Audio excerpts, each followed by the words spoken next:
500년의 역사를 자랑하는 조선 왕조. 조선 왕조에는 많은 임금님이 있었고 많은 만큼 그들의 죽음 원인 또한 다양했습니다. 그 중에는 천수를 누리고 가신 분도 있었고 불명확한 이유로 돌아가신 분도 있었죠. 오늘의 에듀윌 한국사 만화의 주제는 특이한 사인으로 사망한 조선의 임금님들입니다.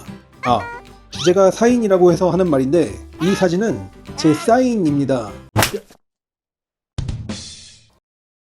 첫 번째 이야기는 의료사고로 사망한 조선 17대 임금님 효종입니다. 당시 효종은 오른쪽 귀밑머리 위에 종기가 났었는데 이 종기의 독이 얼굴에 두루 퍼져 눈을 뜰 수 없을 지경이었다고 하니 사태가 상당히 심각했음을 알 수 있습니다. 이에 어이였던 신과 귀는 침으로 종기를 찔러 피고름을 빼야 한다고 주장했는데 다른 어이였던 유후성이 이 주장에 반대를 했습니다. 그러나 효종은 신과 귀의 침수를 굳게 믿고 있어 결국 이 주장이 받아들여졌습니다. 그런데 문제는 어이 신과 귀에겐 수전증이 있었습니다. 야이 큰일났다. 손을 왜 이렇게 떨어? 아니나 다를까 결국 어이 신가기는 대형사고를 터뜨리는데 침을 놓다가 수전증으로 혈맥을 잘못 범하고 말았고 이는 곧 과다출혈로 이어졌습니다. 조선왕조실록에는 피가 계속 그치지 않고 솟아나왔다라고 하며 당시 상황을 묘사하고 있습니다. 갖은 지혈 및 치료에도 불구하고 피가 멈추지 않아 4-5시간 후 효종은 결국 과다출혈로 인한 쇼크로 사망했습니다. 대형 의료사고를 낸 신가기는 그 후 어떻게 되었을까요? 신하들은 당연히 참수형을 주장했지만 죽음을 앞둔 효종의 주장으로 다행히 감형되었습니다.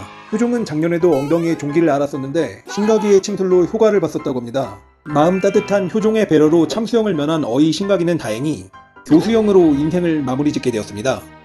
이런... 다음은 조선 20대 임금님 경종입니다. 간장게장 사건으로 유명하신 분이죠. 승정원 일기에 의하면 1724년 7월 경종은 약한 감기 증상을 보였다고 합니다. 경종은 태자 때부터 본디 쇠약했던지라 그러려니 했지만 문제는 한 달이 지난 8월까지도 설사를 계속하는 등 증상이 낫지 않았고 어느 날 결국 의식을 잃고 맙니다. 내의원에서 확인한 결과 바로 전날 경종이 동생 연인군이 올린 게장과 감을 먹었다는 것을 알게 됩니다. 이게 또 게장과 감은 안 좋은 조합으로 유명한데 현대의학에서도 그렇고 당대 저명한 약초학 연구소인 본초광목에서도 해당 조합에 대한 경고가 있는 등 당시 의학계에서도 터부시되는 음식 조합이었습니다. 그리고 결국 5일 후 새벽 경종은 그만 사망하고 말았습니다. 연인군, 즉 영조가 올린 음식을 먹고 경종이 사망하자 영조는 독살의 배우로 의심받았으며 이는 영조가 죽을 때까지 꼬리표처럼 쫓아다녔습니다.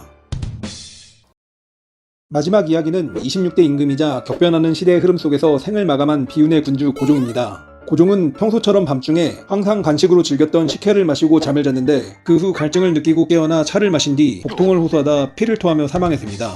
조선 총독부의 공식적인 발표에 의하면 뇌일혈이라고 하는데 워낙 급작스러운 죽음인데다가 식혜를 전달한 궁녀 2명이 의문사했다는 소문, 그 식혜의 전달을 지시한 사람이 내국노 이한용이었다는 소문이 있어 독살설은 더욱 탄력을 받게 되었습니다. 결국 이러한 고종의 석연치 않은 죽음은 3.1운동의 도화선이 되었습니다. 추가로 딸인 덕혜옹주는 고종의 사인이 독살이라는 것을 확신하여 자신도 독살을 당할까 우려하며 학교를 다닐 때 늘 개인 보온병을 휴대하고 물을 담아 마셨다고 합니다.